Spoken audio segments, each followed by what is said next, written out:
शांति। आज 19 दिसंबर 2024 की साकार मधुर महावाक्य हैं मधुबन से।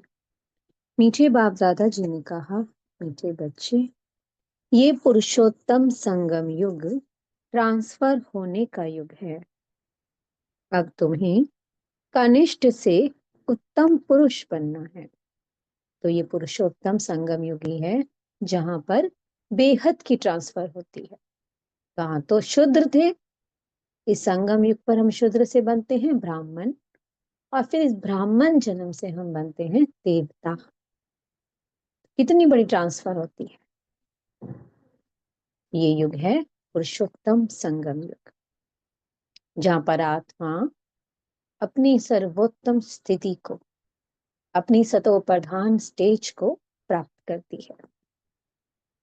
प्रश्न है, बाप के साथ साथ किन बच्चों की भी महिमा गाई जाती है? उत्तर है, जो टीचर बन बहुतों का कल्याण करने के निमित्त बनते हैं, उनकी महिमा भी बाप के साथ साथ गाई जाती है। करण करावन हार बाबा बच्चों से अनेकों का कल्याण कराते हैं, तो बच्चों की भी महिमा हो जाती है। कहते हैं, बाबा फलाने ने हमारे पर दया की, जो हम क्या से क्या बन गए। टीचर बनने बिगर आशीर्वाद मिल नहीं सकती। ओम शांति। रूहानी बाप रूहानी बच्चों से पूछते हैं, समझाते भी हैं, फिर पूछते भी हैं। अब बाप को बच्चों ने जाना है। भल कोई सर्वव्यापी भी कहते हैं, परंतु उनके पहले बाप को पहचानना तो चाहिए ना, कि बाप कौन है। पहचान कर फिर कहना चाहिए, बाप का निवास स्थान कहाँ है। बाप को जानते ही नहीं, तो उनके निवास स्थान का पता कैसे पड़े। कह देते हैं कि वह तो नाम रूप से न्यारा है, गोया है नहीं। तो जो चीज है नहीं, उनके रहने के स्थान का भी कैसे विचार किया जाए। ये अभी तुम बच्चे जानते हो। बाप ने पहले पहले तो अपनी पहचान दी है, फिर रहने का स्थान समझाया जाता है। बाप कहते हैं, मैं तुमको इस रथ द्वारा पहचान देने आया हूं। मैं तुम सबका बाप हूं, जिसको परम पिता कहा जाता है। आत्मा को भी कोई नहीं जानते हैं। बाप का नाम रूप देश काल नहीं है, तो बच्चों का फिर कहां से आए। बाप ही नाम रूप से न्यारा है, तो बच्चे फिर कहां से आए। बच्चे हैं तो जरूर बाप भी है। सिद्ध होता है वह नाम रूप से न्यारा नहीं है। बच्चों का भी नाम रूप है, भल कितना भी सूक्ष्म हो। आकाश सूक्ष्म है, तो भी नाम तो है ना, आकाश। जैसे ये पोलार सूक्ष्म है, वैसे बाप भी बहुत सूक्ष्म है। बच्चे वर्णन करते हैं, वंडरफुल सितारा है जो इनमें प्रवेश करते हैं, जिसको आत्मा कहते हैं। तो सुप्रीम सितारे को कहते हैं परम आत्मा। बाप तो रहते ही हैं परम धाम में, वह रहने का स्थान है।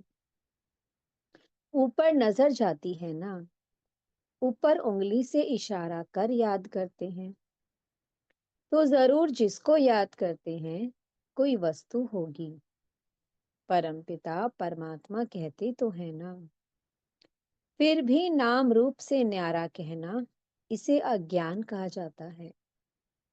बाप को जानना, इसे ज्ञान कहा जाता है। ये भी तुम समझते हो कि हम पहले अज्ञानी थे, बाप को भी नहीं जानते थे, अपने को भी नहीं जानते थे। अब समझते हो हम आत्मा हैं, ना कि शरीर। आत्मा को अविनाशी कहा जाता है तो जरूर कोई चीज है ना। अविनाशी कोई नाम नहीं। अविनाशी अर्थात जो विनाश को नहीं पाती, तो जरूर कोई वस्तु है। बच्चों को अच्छी रीति समझाया गया है।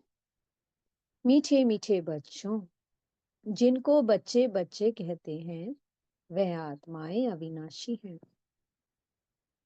ये आत्माओं का बाप परम पिता परमात्मा बैठ समझाते हैं।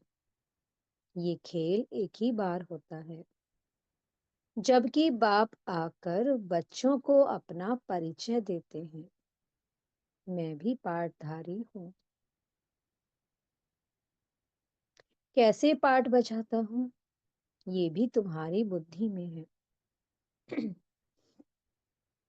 पुरानी अर्थात पतित आत्मा को नया पावन बनाते हैं, तो फिर शरीर भी तुम्हारे वहां गुलगुल होते हैं।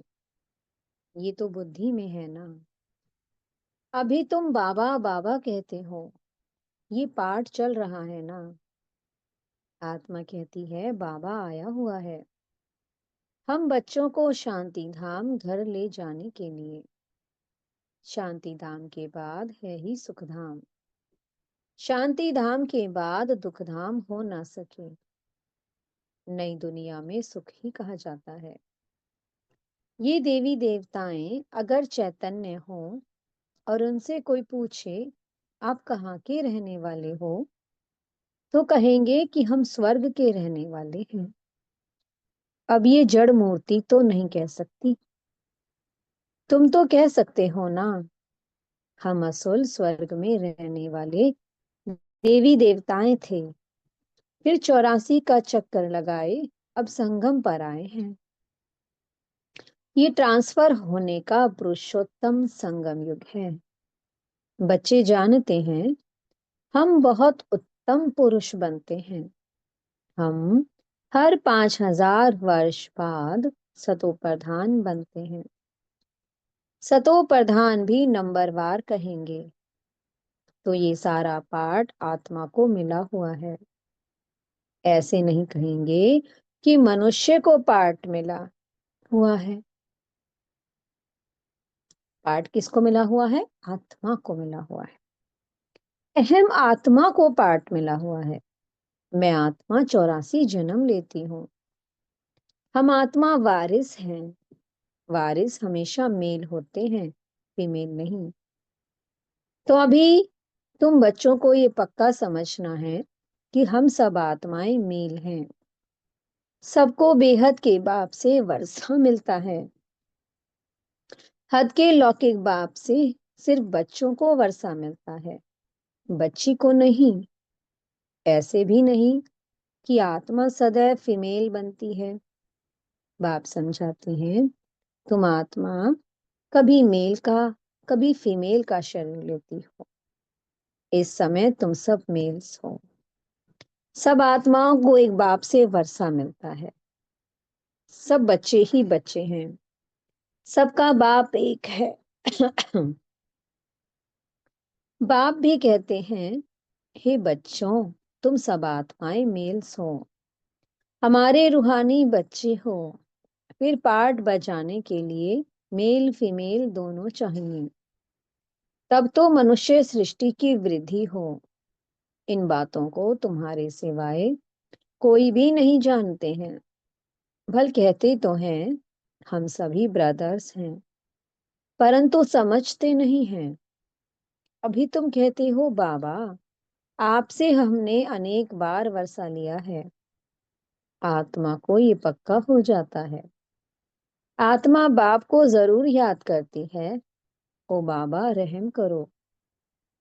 बाबा अब आप आओ, हम आपके सब बच्चे बनेंगे। देह सहित देह के सब संबंध छोड़ हम आत्मा आपको ही याद करेंगे।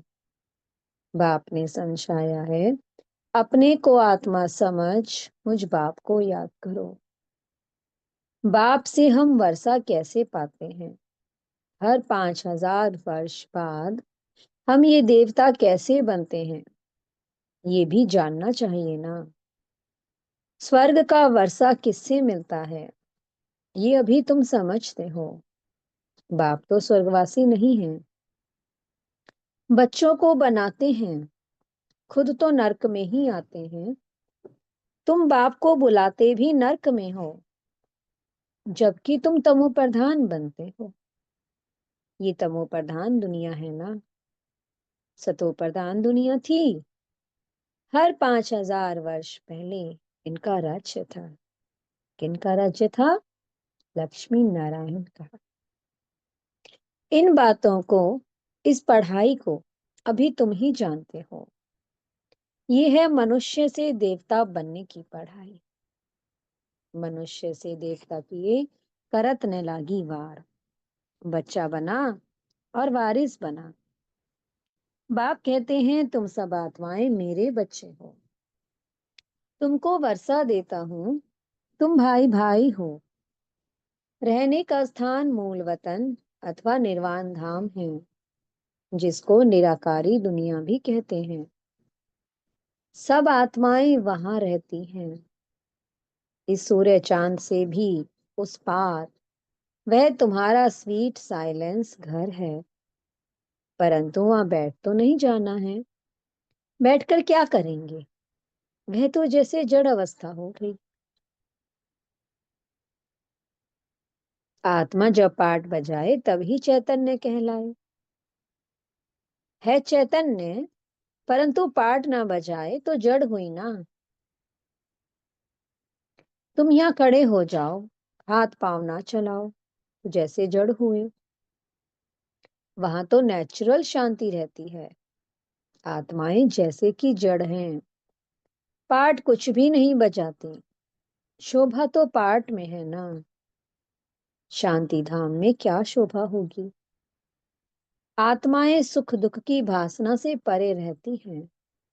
कुछ पाठ ही नहीं बजाती तो वहां रहने से क्या फायदा? पहले पहले सुख का पाठ बजाना है। हर एक को पहले से ही पाठ मिला हुआ है। कोई कहते हैं कि हमको तो मोक्ष चाहिए। बुदबुदा पानी में मिल गया बस। आत्मा जैसे कि है ही नहीं। कुछ भी पाठ ना बजाए तो जैसे जड़ कहेंगे। चैतन्य होते हुए जड़ होकर पड़ा रहे तो क्या फायदा? कि चैतन्य है और जड़ होकर पड़ा रहे तो बाबा कहते हैं क्या फायदा? पाठ तो सबको बजाना ही है। मुख्य हीरो हीरोइन का पाठ कहा जाता है। तुम बच्चों को हीरो हीरोइन का टाइटल मिलता है। आत्मा यहाँ पाठ बचाती है। पहले सुख का राज्य करती है, फिर रावण के दुख के राज्य में जाती है। अब आप कहते हैं तुम बच्चे सबको ये पैगाम दो। टीचर बन औरों को समझाओ। जो टीचर नहीं बनते उनका पद कम होगा। टीचर बनने बगैर किसको आशीर्वाद कैसे मिलेगी? किसको पैसा देंगे तो उनको खुशी होगी ना। अंदर में समझते हैं बीके हमारे ऊपर बहुत दया करती हैं, जो हमको क्या से क्या बना देती हैं। यूं तो महिमा एक बाप की ही करते हैं। वाह बाबा, आप इन बच्चों द्वारा हमारा कितना कल्याण करते हो। कोई द्वारा तो होता है ना। आप करण करावनहार है। तुम्हारे द्वारा कराते हैं। तुम्हारा कल्याण होता है तो तुम फिर औरों को कलम लगाते हो। जैसे जैसे जो सर्विस करते हैं उतना उच्च पद पाते हैं। राजा बनना है तो प्रजा भी बनानी है। फिर जो अच्छे नंबर में आते हैं वो भी राजा बनते हैं। माला बनती है ना। अपने से पूछना चाहिए हम माला में कौन सा नंबर बनेंगे। नौ रत्न मुख्य है ना। बीच में है हीरा बनाने वाला। कौन है वो? हमारे शिव बाबा। हीरे को बीच में रखते हैं, माला में ऊपर फूल भी है ना। अंत में तुमको पता पड़ेगा कौन से मुख्य दाने बनते हैं जो डिनाइस्टी में आएंगे। तो बाबा अंत में अपने मुख्य मुख्य दानों को प्रत्यक्ष करेंगे। तभी तो बाबा कह रहे हैं कि सबको पता चल जाएगा। पिछाड़ी में तुमको सब साक्षात्कार होगा जरूर। देखेंगे कैसे ये सब सजाएं खाते हैं। शुरू में दिव्य दृष्टि में तुम सूक्ष्म वतन में देखते थे, ये भी गुप्त है। आत्माएं सजाएं कहाँ खाती हैं, ये भी ड्रामा में पार्ट है। गर्भ जेल में सजाएं मिलती हैं। जेल में धर्मराज को देखते हैं, फिर कहते हैं कि बाहर निकालो। बीमारियां आदि होती हैं, वो भी कर्म का हिसाब है ना। ये सब समझने की बातें हैं। बाप तो जरूर राइट ही सुनाएंगे ना। अभी तुम राइटियस बनते हो। राइटियस उनको कहा जाता है जो बाप से बहुत ताकत लेते हैं। तुम विश्व के मालिक बनते हो ना। कितनी ताकत रहती है। तो कौन बनता है विश्व का मालिक? जो बाबा की याद से, बाबा से सबसे ज्यादा ताकत लेता है, तो वही विश्व के मालिक बनते हैं। हंगामे आदि की कोई बात नहीं है। ताकत कम है तो कितने हंगामे हो जाते हैं। तुम बच्चों को ताकत मिलती है आधा कल्प के लिए। फिर भी नंबरवार पुरुषार्थ अनुसार एक जैसी ताकत नहीं पा सकते, ना एक जैसा पद पा सकते हैं। ये भी पहले से नोंद है। ड्रामा में अनादि नोंद है। कोई पिछाड़ी में आते हैं, एक दो जन्म लिया और शरीर छोड़ा। जैसे दिवाली पर मच्छर होते हैं, रात को जन्म लेते हैं और सुबह को मर जाते हैं। वो तो अनगिनत होते हैं। मनुष्य की तो फिर भी गिनती होती है। पहले पहले जो आत्माएं आती हैं, उनकी आयु कितनी बड़ी होती है। तुम बच्चों को खुशी होनी चाहिए। हम बहुत बड़ी आयु वाले बनेंगे। तुम फुल पार्ट बजाते हो। बाप तुमको ही समझाते हैं। तुम कैसे फुल पार्ट बजाते हो? पढ़ाई अनुसार ऊपर से आते हो पार्ट बजाने। तुम्हारी ये पढ़ाई है ही नई दुनिया के लिए। बाप कहते हैं अनेक बार तुमको पढ़ाता हूँ। ये पढ़ाई अविनाशी हो जाती है। आधा कल्प तुम प्रारब्ध पाते हो। उस विनाशी पढ़ाई से सुख भी अल्पकाल के लिए मिलता है। अभी कोई बैरिस्टर बनता है, फिर कल्प बाद बैरिस्टर बनेगा। ये भी तुम जानते हो। जो भी सबका पाठ है, वही पाठ कल्प कल्प बजता रहेगा। देवता हो या शूद्र हो, हर एक का पाठ वही बजता है जो कल्प कल्प बजता है। उनमें कोई फर्क नहीं हो सकता। हर एक अपना पार्ट बजाते रहते हैं। ये सारा बना बनाया खेल है। पूछते हैं पुरुषार्थ बड़ा या प्रारब्ध बड़ी? अब पुरुषार्थ बिगड़ तो प्रारब्ध मिलती नहीं है। पुरुषार्थ से प्रारब्ध मिलती है ड्रामा अनुसार। तो सारा बोझ ड्रामा पर आ जाता है। पुरुषार्थ कोई करते हैं, कोई नहीं करते हैं। आते भी हैं, फिर भी पुरुषार्थ नहीं करते तो प्रारब्ध नहीं मिलती।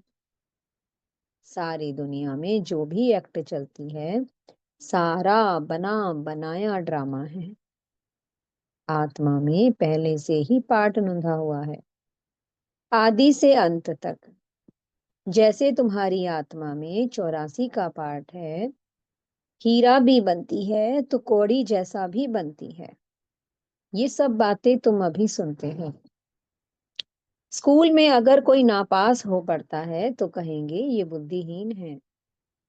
धारणा नहीं होती, इसको कहा जाता है सॉरी, धारणा नहीं होती, इसको कहा जाता है वैरायटी झाड़। Variety features. ये वैरायटी झाड़ का नॉलेज बाप ही समझाते हैं, कल्प वृक्ष पर भी समझाते हैं। बड़ के झाड़ का मिसाल भी इस पर है, उनकी शाखाएं बहुत फैलती हैं। बच्चे समझते हैं हमारी आत्मा अविनाशी है, शरीर तो विनाश हो जाएगा, आत्मा ही धारणा करती है। आत्मा 84 जन्म लेती है, शरीर तो बदलते जाते हैं। आत्मा वही है, आत्मा ही भिन्न भिन्न शरीर लेकर पार्ट बजाती है। ये नई बात है ना? तुम बच्चों को भी अभी ये समझ मिली है, कल्प पहले भी ऐसे समझा था। बाप आते भी हैं भारत में, तुम सबको पैगाम देते रहते हो। कोई भी ऐसा नहीं रहेगा जिसको पैगाम ना मिले। पैगाम सुनना सभी का हक है। फिर बाप से वर्षा भी लेंगे, कुछ तो सुनेंगे ना। फिर भी बाप के बच्चे हैं ना।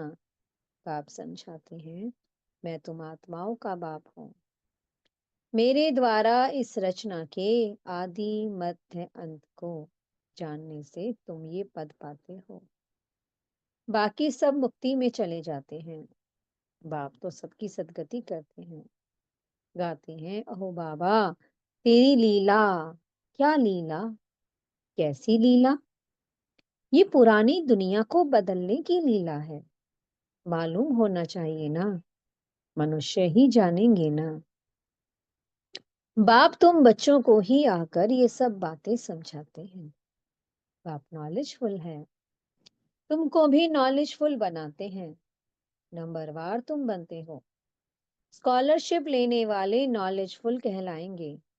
अच्छा, मीठे मीठे से लदे बच्चों प्रति माता पिता बाप दादा का याद प्यार और गुड मॉर्निंग।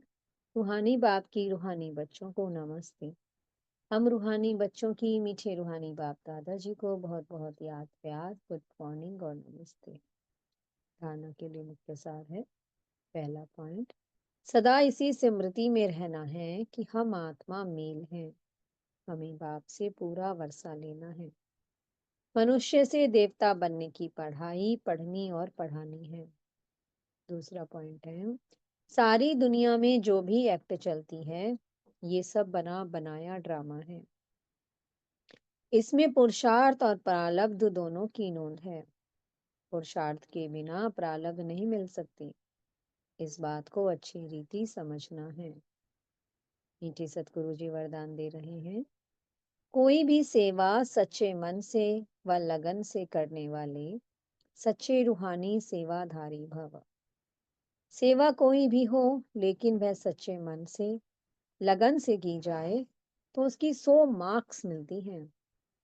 सेवा में चिड़चिड़ापन ना हो, सेवा काम उतारने के लिए न की जाए। आपकी सेवा है ही बिगड़ी को बनाना, सबको सुख देना, आत्माओं को योग्य और योगी बनाना, अपकारियों पर उपकार करना, समय पर हरेक को साथ व सहयोग देना। ऐसी सेवा करने वाले ही सच्चे रूहानी सेवाधारी हैं। स्लोगन है, पवित्रता ही ब्राह्मण जीवन की नवीनता है, यही ज्ञान का फाउंडेशन है। ओम शांति। बहुत बहुत शुक्रिया प्यारे प्यारे हमारे मीठे मीठे बाप दादा जी का। ओम शांति।